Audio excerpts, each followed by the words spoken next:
Eto guys, dahil into printing tayo, meron tayong kaibigan na nagbigay ng lumang computer. So itong computer is more than 2 years na rin na hindi nabubuksan or hindi ginagamit. And looks like galing to sa parang gaming company, yung parang mga pogong ganon. So yan, Lalamove po yan. So ito yung dalawang box. So isa dyan monitor, tapos yung isa yung CPU. So binuksan natin yan, nakita na sobrang alikabok niyan. Trinay po natin i-reset kasi hindi na natin yan ma-open. Kasi nandiyan pa rin yung lumang user lagi. Nakagandahan dito, may power siya. So yan po, nagre-reset tayo para ibalik natin siya dun sa pinakalumang status ng PC para parang bagong-bago siya. So buburahin natin lahat-lahat.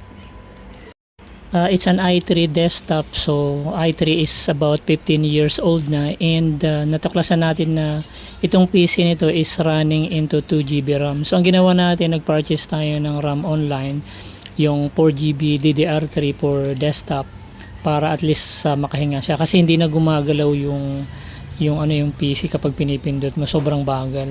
So kailangan nating i-upgrade siya. So nakita natin na may 2 slots siya. For now, ang gagawin natin, i-upgrade lang natin, dadagdagan lang natin siya ng RAM na 4GB RAM, kasi dalawang slots yon, yung naka-install doon, nakakabit doon is 2GB RAM.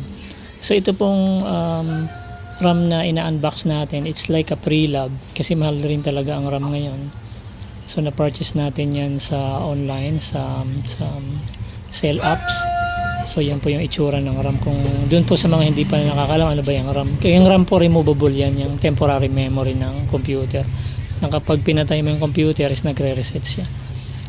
So ito, para ang purpose is at least bumilis yung computer and will bring this computer back to life para magamit natin sa printing. So yan, so babaklasin natin yan.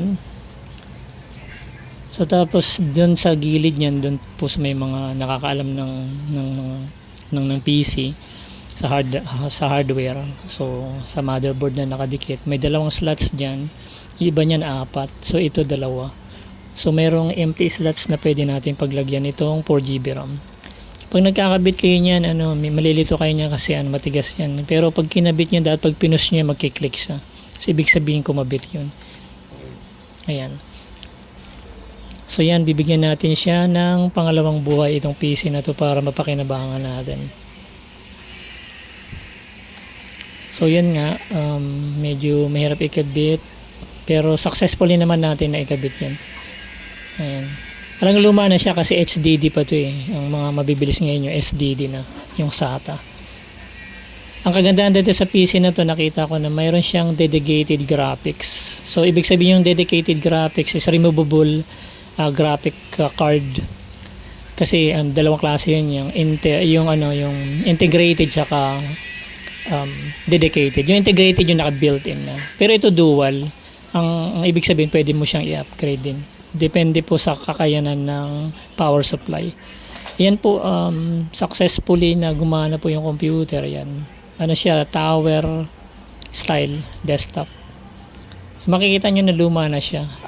Yung PC model niya is Drion. Pwede nyo rin po namang i-upgrade yung motherboard from i3 to i7, pero kasi mahal na, magastos na yun, about more than 2,000 pesos na rin po yun. So okay na to. So magagamit natin siya sa printing services natin.